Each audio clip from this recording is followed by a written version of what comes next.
Ja, men vi kör väl igång då. Hörrni, välkomna till denna första, det skrev det nästan, första momentet av Bergmanfestivalen 2012 egentligen. Vi har haft lite presskonferens och lite sånt där, men det här är egentligen första gången i programmet så att säga. Katie, we can look at some pictures first. Yeah. Let's take the first clip first.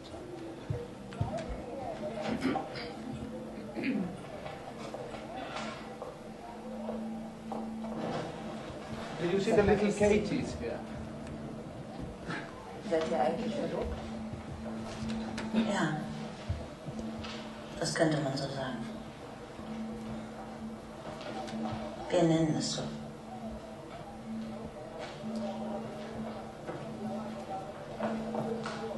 Très gentil, Monsieur Jean. Très gentil. Vous voulez plaisanter, madame? Vous voulez parler français? Wo haben Sie das gelernt? In der Schweiz.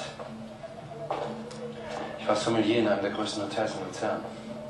Charmant. Sie sind herablassend. Herablassend? Ja.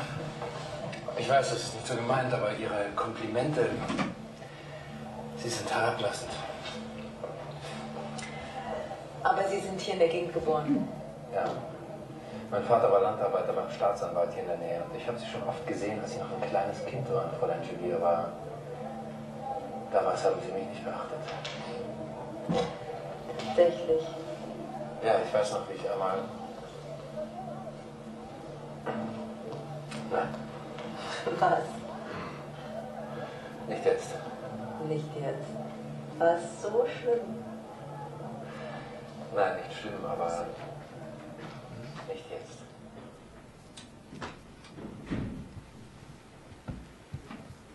Sorry. Yeah. Well, Katie Mitchell, I'm so happy. We are so happy that you could tear yourselves off from the Covent Garden, one of the most prestigious opera houses in the world. Is right now employing Katie, who is doing new work there, a new opera. A few weeks ago I was in Berlin. She was doing a new opera on Deutsche Staatsoper in an industrial hall. She will be opening 3 different shows in prestigious locations this summer, in Aix-en-Provence and in Avignon. And this Covent Garden show is going to do a little European tour. She has also made a few movies, lots of theatre work, lately in Germany, mostly in at Schaubühne Berlin and in Cologne. We first met a long time ago, and then it was an issue of the grass. We should have. We were supposed to have real grass. When people came in to see Strindberg's Påsk, we were supposed to have real grass in the entrance. The next time when we came together again, then we did Beckett evening. There was an issue of Krapp's kitchen. We would have real food and real rests of food. It was almost a sanitary issue coming on. And the next time it was the maids, wasn't it? Real flowers. And real lilies. Or very expensive. Very expensive and very allergenic, I would say. Anyway, that was all for real. All was supposed to be for real. And now, lately, the last few years, Katie has established herself as the kind of a technological avant-garde freak, making all these funny shows, cutting a lot of the text and making pictures and adding things. Miss Julie of Strindy, as Katie prefers to call our dear August, is going to be performed here quite soon in Globen's Annex, because it didn't fit on any of the normal stages of this town. So today the issue and the question is all this technology. Why is it there? Is it for real? What happens when we have this kind of living pictures and mixing of the also of the different art forms? Because I mean, there's live music. There's Katie is sort of moving around between opera and theater and film and sometimes even dance. So where are we heading? Oh, I don't know where we're heading, Seppo. Let's try and find out. I suppose this piece here is an exercise in subjectivity. So I've always been very interested in theatre. It's been very objective, where all of the characters, you look like a documentary filmmaker would look at characters, and you can never really get inside their heads. So even if in a Hamlet play, for example, Shakespeare play, someone will talk their thoughts, you're still having everything mediated by language. And so I've become more and more interested in how close inside a head you can get, and whether it's possible to represent thought or facets of consciousness in live performance. And I felt very restricted by the fact that it's all objective and always, it's just human-sized. So I thought if I used film, I could get closer, but also would have the comforting reality of live performance and performers still there. So this is an exercise in just directing the show from one character's point of view. So it's entirely Christine's point of view, totally subjectively her point of view. Every bit of the play that she's not in is cut rigorously. That's about 80% of the play. And even though every now and again she tries to hear bits of what's going on in the kitchen, so we hear little fragments of the text. But that's my investigation here, and with all the video work, it's about subjectivity on the stage. Let's say that would be the headline.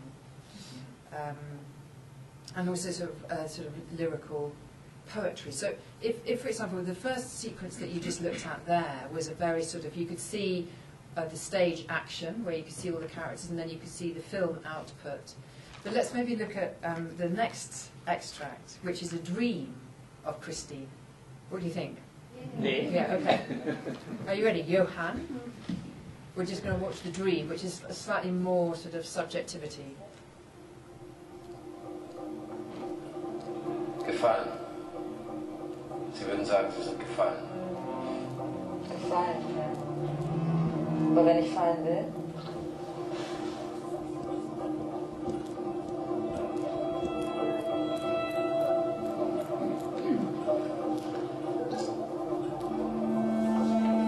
Ich habe diesen Traum von Fallen. Ich habe das Gefühl, das passiert ständig. Ich stehe auf einem Sockel und ich weiß nicht, wie ich wieder runterkommen soll.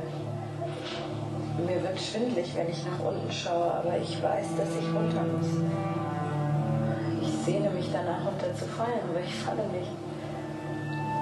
Und ich kann mich erst ausruhen, wenn ich unten angekommen bin, unten auf der Erde. Und wenn ich unten angekommen bin, dann will ich, dass sie mich verschluckt. Haben Sie auch schon mal so ein Gefühl gehabt?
Yeah, so maybe to explain,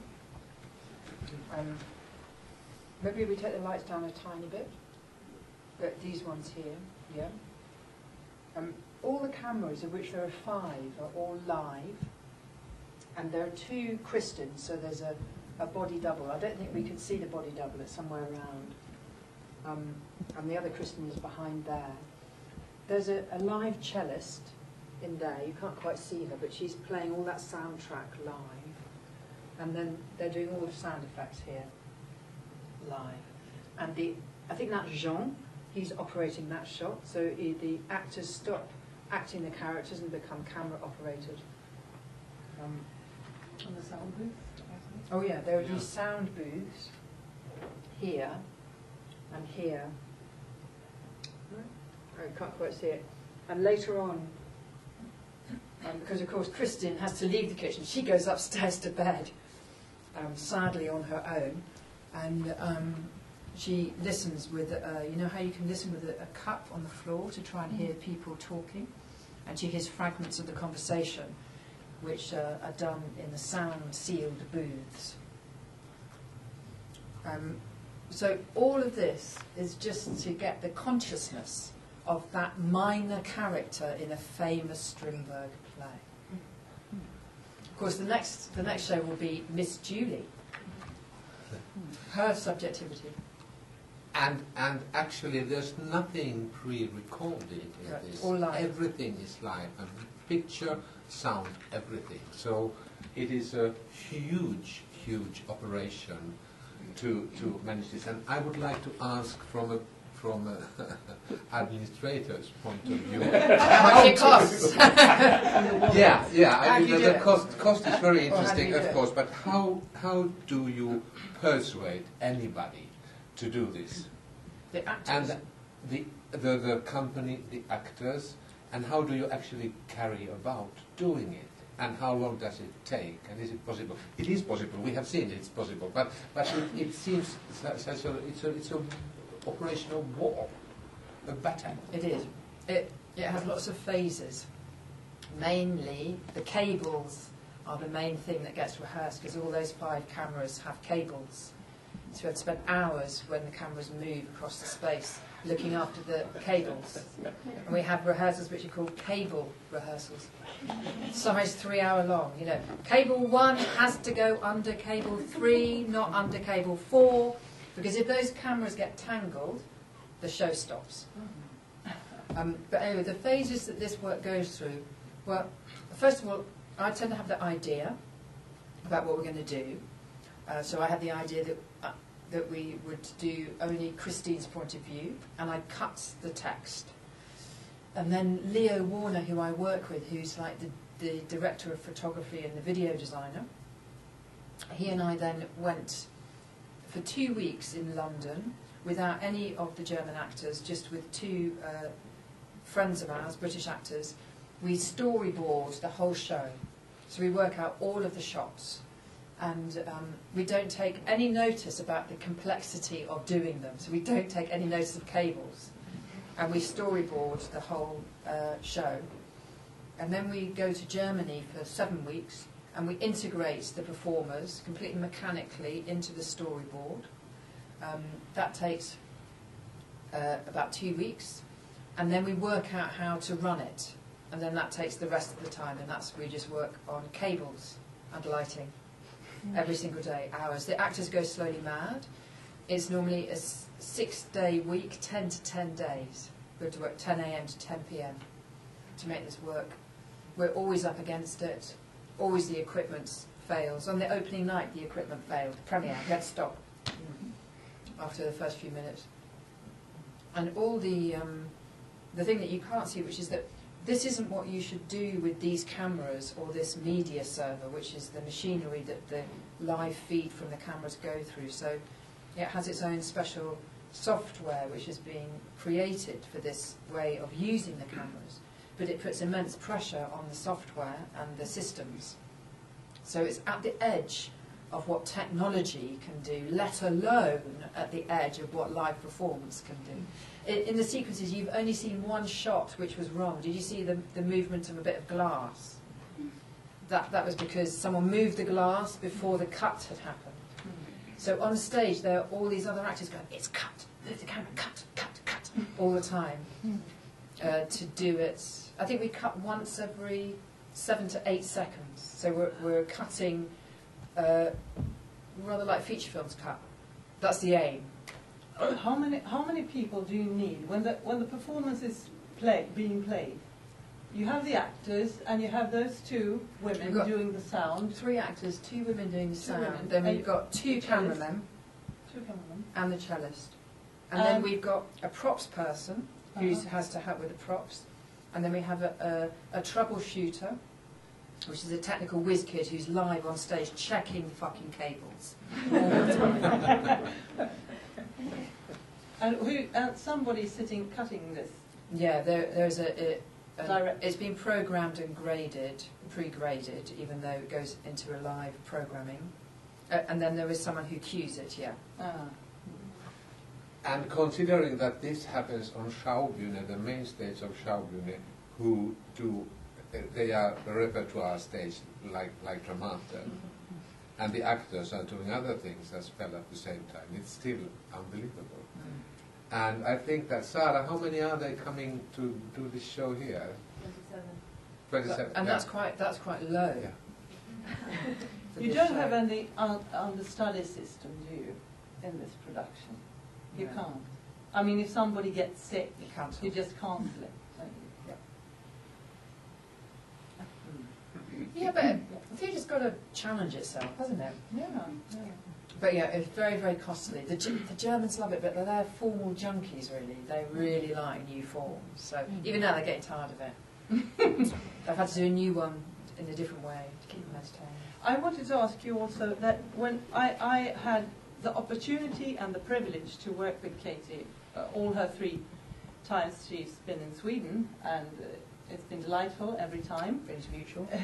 But I remember the preciseness with you worked with such a preciseness, and everything was very specific, so that made me as an actor feel very safe, and I can just go on with my work. I didn't have to worry about myself, I could just worry about the character. And watching this performance, I see the actors getting in front of the camera, and then they have to operate the camera, and then get in front of the camera and do things, and then operate and pull a cable or 2 and do things. So they get in and out of character all the time. How did you direct that? Was it any different than when you directed? There's no time to do any normal directing, because technically it's so hard to do it. Just tell them to stand in the frame. And be good. Well, no, I mean, it takes a long time to set up one frame. So when we're first doing it, it can be, I don't know, the 400 or 500 camera positions and frames. So whilst that's going on, that complex one shot has been done, and all the cameras have to be, every single shot they have to have their irises adjusted and settings adjusted.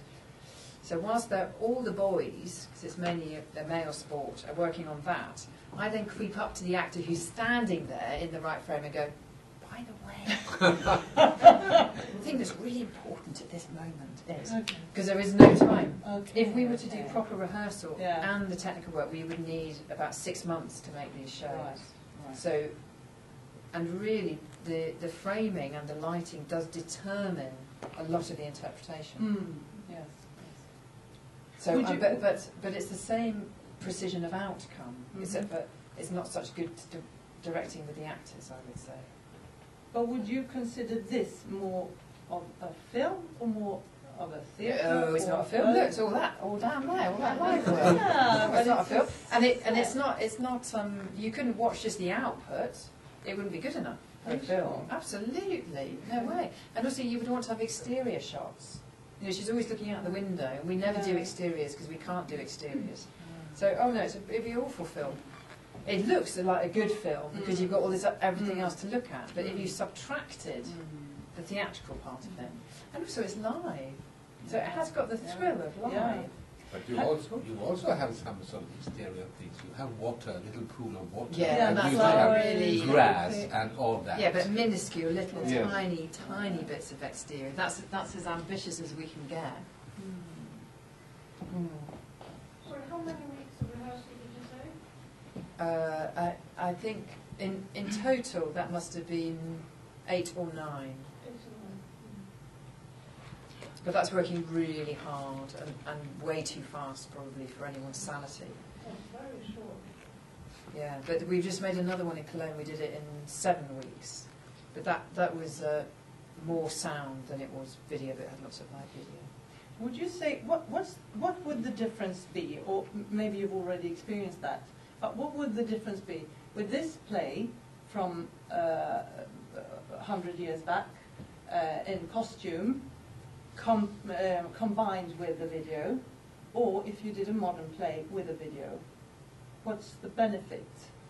Well, the benefit of doing an old play is you get tension between the new technology and the old artifact. So you're sort of enjoying that tension. When we were first to put all the costumes on, Thomas Ostermeyer, who runs the Schaubühne, which is said, he said, I felt almost physically sick to see old costumes in my theatre. For 10 years I've never had them. I just wanted to throw up. And he said, if there weren't the video cameras there, it would be a catastrophe. But I think you get maximum tension, do you see? And also you just acknowledge the fact that it's all constructed. Theatre is constructed. So it's lovely to sort of acknowledge the construction whilst also achieve it beautifully. I quite like that you can look at both things. Yeah. And also I quite like the fact that it's a lot of people do one person. So they end up, one of the ladies, the sound ladies, when she starts to cry, has to do her crying. So there's this wonderful moment when there's this woman on the microphone going like that for the shot of her crying, and she's actually crying in another room which is hidden and being filmed. And I like the fact that there isn't just this sort of one ego doing one character and we all listen to that character talking in a well-made play. I think I got exhausted with that as a way of representing who we are.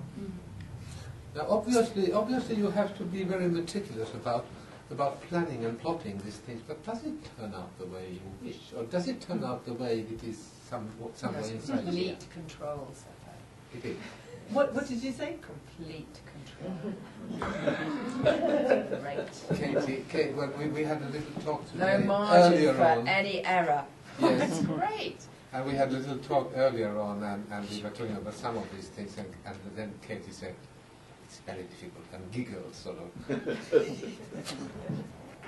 I mean, the thing is, it's almost impossible to do it, technically. I mean, everything is at the edge of possibility. But when they do achieve it all, which they do quite regularly, you are, as the director, you're totally in control of all the nuances of psychological expression. And I think the thing that I find beautiful but frustrating about theatre making, as you probably know, is the errors, some of which are mine, some of which are the performers, which is an inevitable part of the liveness of things. But this reduces that, so it's slightly more comforting to do. But I don't do it full time. I get comfort from it, and then I go back into the scary business of normal plays or operas.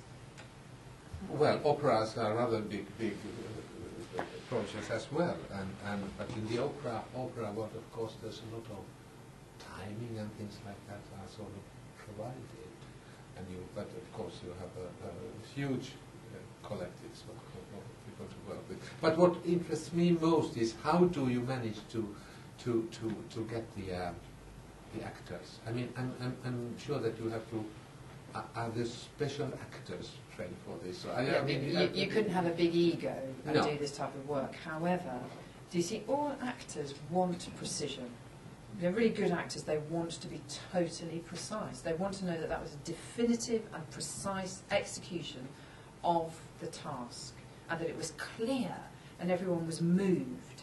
This work enables them to achieve that, because if you hit the right frame and the right thought, and it's very fine, detailed film acting, then you definitely know that it was very, very sharp, and you control where the lighting goes on your face by the subtle movements, And then you've got a camera thing, and you frame another actor, and you can do that perfectly. So you get the satisfaction of being objectively an artist, and then you go subjectively into it. It's very satisfying for actors. So they fight you, and then suddenly there's this tipping point when they go, oh, this is so much the most beautiful work I've ever been involved in.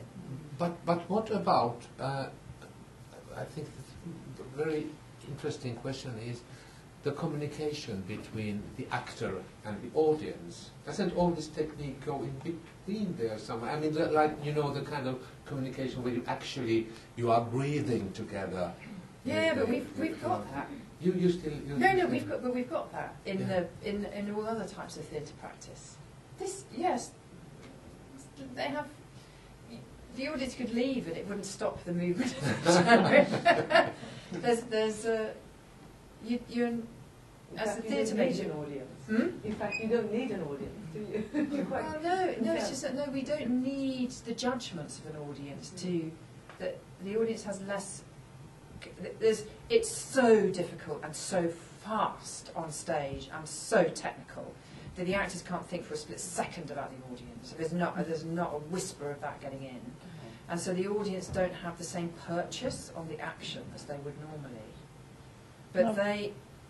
I saw the performance in Berlin of on Schaubühne, and as an audience, you get into different positions, so to say, because you start playing.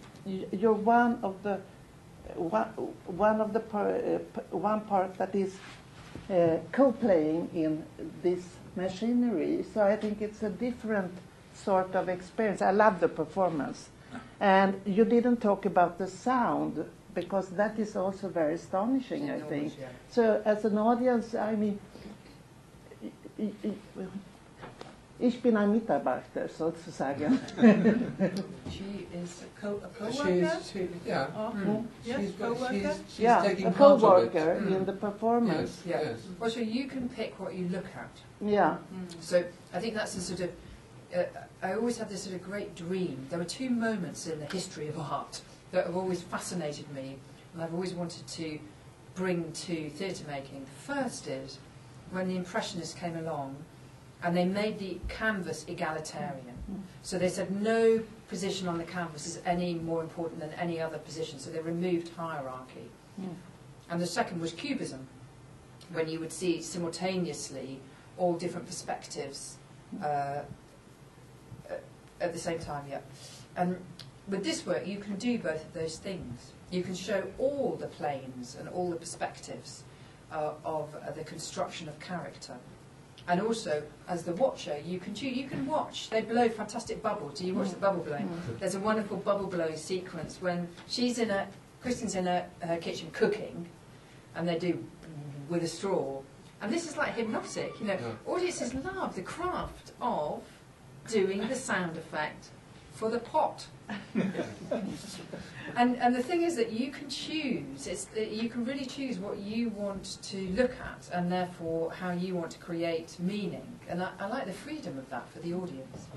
Yeah, and I had exactly the same experience as Margareta.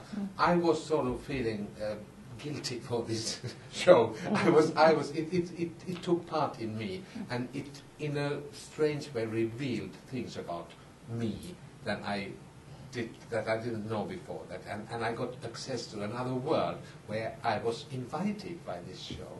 And obviously, you have been quite a long time on this road. I remember when we did the Beckett evening, Naturlig. We actually shot a movie for that, and that felt a little bit strange planning it, and it was of course impossible, but we did it anyway. And then in the end, it became an integral part of the show. That was, and it was not like all of a sudden you have a movie. It was sort of, but how? I don't know if it's possible to answer this question, but where does this road? How far does it go? Yeah, how far does it go, and how did you come on this road? The reason we started using this technique is because we were doing an adaptation of Virginia Woolf's novel *The Waves*, and it is a novel which is all about thought. It's not about the spoken word, it's about the thought inside the head. It's a fantastic stream of consciousness novel. And so we started using video camera just to get close on the acting so that we could see the thought, and then we did the thoughts as voiceovers because we could get the speed of the thought than if the person spoke their thought. And that then started us looking at different ways to use the technique, because no one had invented it. The thing that was so thrilling, no one had ever done this before. And it was only after we made Waves I thought, no one's ever done this before. And so we got very overexcited, and I'm sure there was a bit of hubris and all of those, you know, things that happen inevitably. And we have done several of them. We did 2 more at the National, and then I went over to Cologne and did another one. I was telling you about it. It's a very cheery subject. It's the last hour of a woman's life before she kills herself. A Kreutz play. And then we did this. And then now we've just done one which emphasises more the sound than it does the live video. And then at the end of this year, we're going to do a woman on a train. Yes! It's very, very tricky to work out how to do that. We're going to do a woman on a train. And then I think we do 2 more next year, one in Berlin, one in Vienna. And I think that will probably be the end of the experiment. I can't imagine people are going to keep paying the amount of money it costs. But have you noticed that young directors followed your footsteps? They can't get the money. I mean, it's a real issue. Is that they? That's I hard. can't even get the money in the UK to do it now, but it's very expensive. When we did it, Waves, the first show at the National Theatre, it was the youngest audience they had ever had for a show, and that seemed to be like such an important political moment. Not because the show was great or anything like that, but because suddenly there was a flood of the young coming into theatre, and there was something about this technique that meant that they could flood over the bridge that normally they wouldn't go anywhere near into theatre. So I was very disappointed that they didn't really continue it. But then the lovely Germans have, so they're fantastically brave. Apart from theatre and opera and film, you also do some other kind of artwork. I was thinking about the installation. Oh yes, that made you laugh, Should we didn't it? should we have a Katie Mitchell quiz now? Well, it's quite. Well, I don't know whether it's relevant. Maybe the audience can say, which is that we did the theatre part of the Victorian Albert Museum in London came to Leo and I and said, "Listen, why don't you do an installation for young people?" And what we'd like to do is to do some sort of installation that shows the difference between the most important theatre practitioners of the 20th century. Brecht, Grotowski, Stanislavski, Artaud. Who was the other one? Brecht, Stanislavski, Grotowski, Artaud, and Brooke. Peter Brooke. That was too, you couldn't say no to that. That's so hard to do. One had to do it. Really had to do it. So we made an installation, and we've got some of the footage from it. And we thought, I thought that we should do Ophelia. Everyone always does Hamlet for these things, so I thought, well, let's do Ophelia. So we did the mad scene, and then we did the scene where she talks to Hamlet, and then we drowned her 5 different ways. And all of this footage was simultaneously on 10 screens in a dark room at the Victorian Albert Museum and later on in other countries. So what we've got, Seppo thinks this is a good idea to show you the footage of 5 different ways of drowning Ophelia, and for you to choose which practitioner we're looking at. But I'm not sure whether this is such a good idea, Seppo. Perhaps we don't do it maybe all, we but don't have to do all let's of have it. let's have a look at it anyway, Yeah. because it's really funny. Okay, If so funny is the what are word. we doing first? A4. Right.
Okay, number one.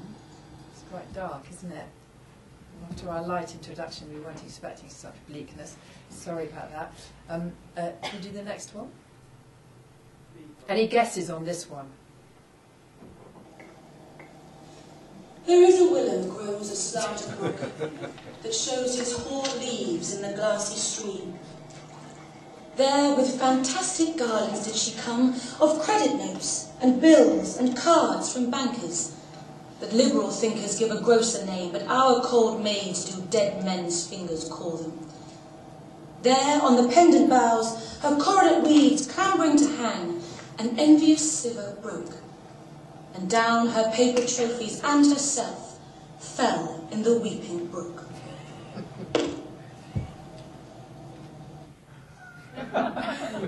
Okay. Oh, this is the same one. There is a willow grows aslant a brook It's different. that shows his hoar leaves in the glassy stream.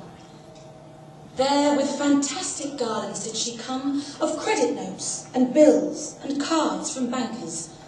The liberal thinkers give a grosser name, but our cold maids do dead men's fingers call them.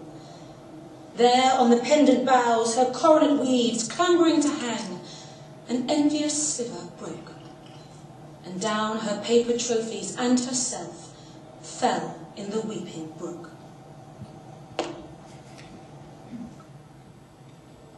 Her clothes spread wide, and mermaid like a while they bore her up, which time she chanted snatches of old tunes, as if to advertise her own distress.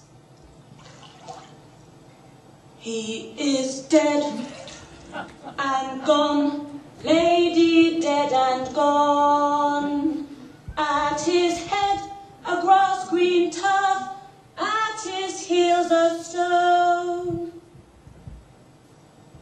The image of a creature, naive and worthy of financial aid.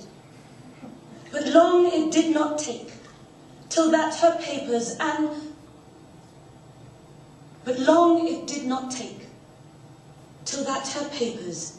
heavy with their drink, pulled the poor wretch from her melodious lay.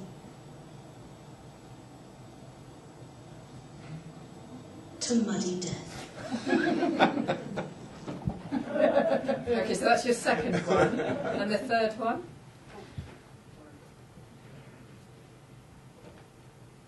Any guesses on the second? Is it ill, Johan? You've got the look of, yes, so used to equipment. It always breaks.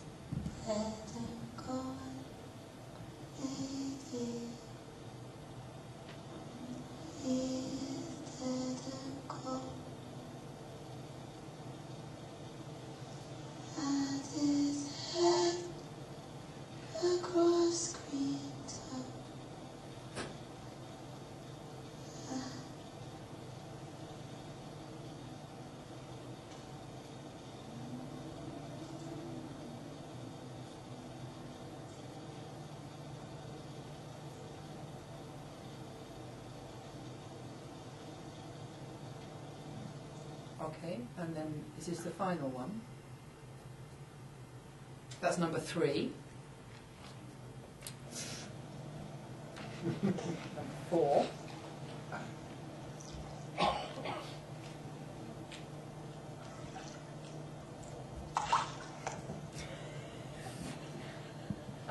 How to kill Ophelia 5 different ways. Okay. Is there one more or not? Yes, please, one more. One more? 5 ways to kill Ophelia.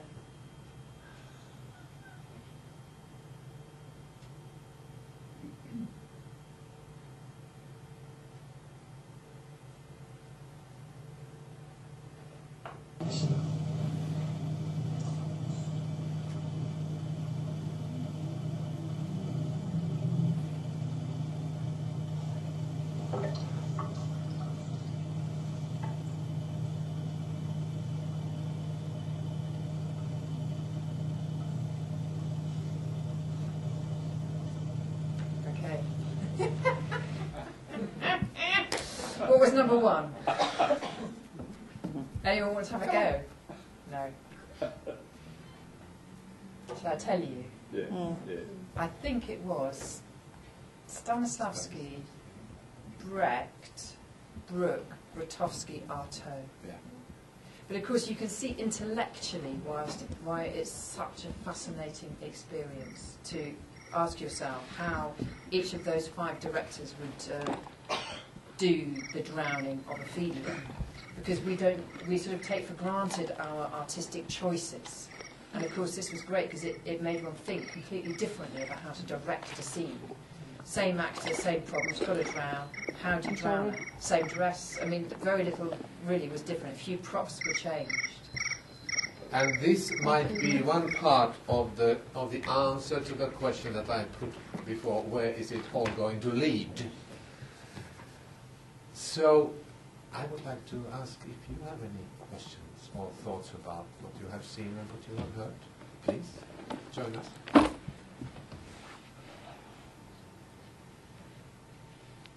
Just to clarify.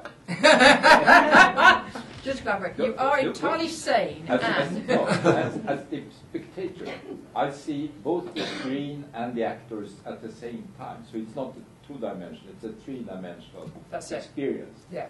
Then, do I have to know the story in order to be able to go into this, or I can just forget about it? I mean, you should be able to walk off the street and know nothing about Strindberg, nothing about Miss Julie, and completely understand everything that's going on. Well, you would be. Is that a problem? No. I thought maybe as a spectator it would be a little bit fragmented. How can I must. Do I connect all these things, or can I? Some people just look at the film, and some people look at the stage. Yeah. But yes, of course, there's always a little. You're not allowed to just lose yourself in the imaginary world. All the time I'm going, it's faked. Yeah. And you have to cope with that. And that's an intellectual problem that you have, which is why I think the Germans really like it, because they love intellectual problems. So for them, that's a sort of conundrum that they find interesting. But other theatre cultures, like in the UK, don't enjoy that intellectual conundrum. Because even if you were in a normal bit of theatre, it's all been faked. It's a degree to which that's drawn attention to or not. But yes, maybe you'll find it very frustrating. Maybe you shouldn't come. maybe this is enough. You know. But do you see yourself as if you are going to continue to work? Because my experience from working with you is that you have quite total control over things, don't you? And I like that. I mean, I enjoy that. Mm-hmm. And I'm just thinking this is a very brave production to be Katie Mitchell, because you share the work so much with Leo. And if you continue, do you think that you will develop so much in the technique department, and that you'll learn all about cameras and stuff, that you will not use Leo in the future? No. Or will you, is this a collaboration that's... We're stuck together. You are, okay. I don't think we like it, but we both are. Okay. We're using other filmmakers as well at the moment, but alongside us, but yeah, we are stuck together. Bodil? Yeah. I would like to ask you if you could comment more about the sound making, because when I saw the performance, I had the idea that the sound was so much emphasizing Christine's perspective. Like sound was a kind of in real life, so to speak, a metaphor for Christine's perspective. But then you use also this kind of sound making in other productions also. But could you comment on how you actually do this, work with the sound more or less in relation to the reading of the piece? I mean, what basically happens is that the sound always gets neglected, so it gets sort of rushed right at the end. Also because in our rehearsal rooms you can never get a good sound perspective, and you never have the right number of speakers. But without doubt, the aim would be for the sound to start as an objective thing and then to become more subjective. But I don't think we really fulfilled that in this piece of work.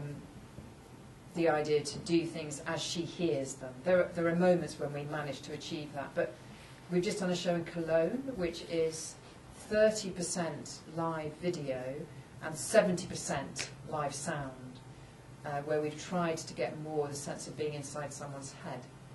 It's just a show about a man walking. A bit boring. He's just walking along a bit of the coast of England and thinking. So we've dedicated a whole show to this area of the work. But I'm not sure whether it's possible. I'm not sure whether that's actually possible. Because really everyone making the sound needs to be in sound sealed boxes to do it really well, and I think that's very boring to look at. So in this show, even I can't animate a box, you know. Let's see, but so I think that might be the end of the sound experiment. Because I had this idea of Christine's soundscape in relation that was the real live sound. And Miss Julie, we really don't. You know, in Miss Julie, there's pre-recorded sound, a lot of pre-recorded sound. Yeah. If you go to Cologne, there is no pre-recorded sound. And we've got a sound artist doing all those abstract sounds live. He has a bow from a violin. He bows anything, you know. He literally has this huge pile of junk, and he just bows it, and they're all mic'd in a very complex way. And he does all the abstract sound. So, if sound interests you, definitely go and see that show. But this is a poor sister or brother to that show, unfortunately. Katie, were the ensemble, the actors for the production when you were at Schaubiele, were they still in repertoire in other productions? Yeah, that was very frustrating. That's why we ended up working Sundays, I think. Yes, they were. But that is very hard because the days, you just need a lot of time, so... Yes, some of them were. Actually, Tilman Strauss... Special circumstances during the rehearsal? Yeah, ideally. On stage and with the actors? Or? Yeah, ideally you need that. Or the assistant director ends up playing the actor. The actor doesn't get to rehearse. Actually, one of these actors is also in Demone, Tilman Strauss, who is playing Charlie. He's very good, Tilman. Yes, when you work with opera, what film at all in relation to drama? Yeah, we did. In Salzburg in 2006, we did an opera by an Italian composer called Luigi Nono, called In the Bright Sunshine, Heavy with Love, written in the 1970s. Very difficult piece, which does the history of communism, going from the late 19th century through until Vietnam. So that was quite a challenge. And we used live video there, and we used live video to do the lives of 5 women who were the key women in this opera. That was quite challenging with the Vienna Philharmonic. And when they turned up, they were all men, basically. A couple of women, they're all men. And there was an enormous screen, like just enormous, the size like of the outside of Dramaten, enormous, because we were in a place called the Felsenreitschule in Salzburg, which is an enormous place. And there were huge pictures of women. That was great. Just overpowering these blokes in their pit. And I really loved it. And then there were moments when the cameras are moving very fast on the stage. I could just see them as they were playing. Really worried. There were these big women and then also these cameras moving around. But, so we have to, but that is really, really risky, because the music will just keep going. If one of our cameras goes down, we can't stop. Because once at the end of Philharmonic, it costs like £8,000 a minute or something. Yes. You know, so you can't stop. Once those boys are going, Yes, there's no stopping it. yes. You can't persuade them to wait for cable. So No, definitely not. You had also a problem. Well, I'm also interested in your work in opera, because the form is very strict in opera, with the music and the flow. You can't stop the flow and so on. So how do you, could you tell us something more about the differences in working with opera and working this way? Well, it's the same sort of strictness. I mean, basically, whoever is cueing the video needs to work from a score, and a lot of the cuts go on musical points, and sometimes the cuts go on visual points. And we would always have, because the tempo changes, those conductors are never strict. We would always have the final shot would be different lengths of a sequence. So we would just organise. I mean, it was terribly mathematical and scientific. I don't think I would do it. I've done 2 operas like this, and I don't think I would do it again, only because I feel finally that the opera's not particularly, it doesn't really find it interesting. Directing an opera is sort of like dressing up a concert anyway, isn't it? Oh. I mean, it is. Anyone who says it isn't is telling a porcupine. I'm sorry, that's really cheeky, but that's true. That's really, at some deep level, that's why they're slightly patronising, particularly if you come from the theatre and you go, secretly inside my head, I go, I know you just think I'm dressing up a concert. It's all right, I know. And I think that, but that is really what's sort of going on. So it's for me, it's much more scientific anyway, doing an opera. Everything has got to be done really cunningly. And anyway, it's not the director's gig. It's the conductor's gig, and he's always a bloke, and he's always difficult. let's be frank. They don't cooperate, and the reason they like to conduct, particularly operas, and most of them are about women getting killed, is because they like to control emotion. Fine, great. As long as you know that's the deal, you can get on and have an okay time. If you think it's your gig and that anything you say is going to have any effect on them, you're going to go mad. So for me, I do it, I really love it because I love music, and really I could, someone pays me money to do an opera, I feel really happy, because I probably would turn up without the money, because I love music so much. But I do it just as a bit of variety. But it's not, it wouldn't be the heart of something. It couldn't be. Because it's not my gig. But it's frustrating. But doesn't that differ from country to country? Like theatre? No, it's Is absolutely. It the same all over? Ear people, the music people, the people of the ear are the same right across Europe. They're the same. Beautiful, fantastic artists. But it is about the ears. It's not about the eyes. When I imagine them, they're like these people with little pin eyes, huge ears, like that, and just listening all the time. Look at all. And most of them are like this anyway, like this. I mean, what a weird thing is that? And they're all going, oh yes, I'm really interested in your theatre ideas. Change the tempos, fuck everything up. It's a nightmare. Dear we do. I think you are absolutely the right director for opera. I think maybe you could do something like this. I mean, it would be interesting to see something like this. I mean, deconstructing an opera in the way you have done with Yeah. But when I'm not doing it like this, because it's very risky to do it, what I rather like doing with opera now is doing simultaneity. So basically, having the main scene where they're doing the singing, and then doing lots of other things simultaneously around it, in different rooms even. I'm quite enjoying that, really. But yes, forgive me, I feel very, that I may have been a bit rude maybe about people who make music in opera houses, because of course they are extraordinary, much more skilled than me in every possible way. At the same token, I can tell that I forced 2 opera chiefs to go and have a look at Katie's Jefta in Cardiff a few years ago. We were there at an opera conference, and they said, no way that we are going to go to see 4 hours of a Handel oratorio. There's much more fun things to do in Wales. But they did. And in the end, they almost started fighting about who gets the production to their house. My point is, basically, is to be realistic about what the gig is. And then in my head I can go, well, I know what the rules are, and then be creative in the right way. I spent a lot of time fighting in the wrong way. learn your battles, I suppose.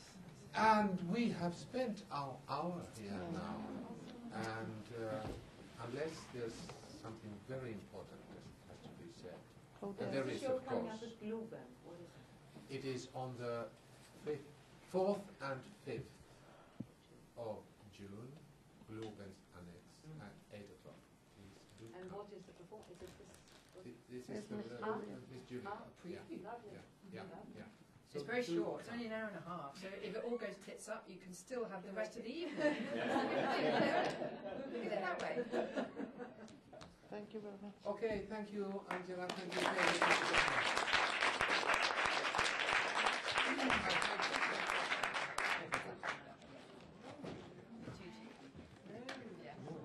No.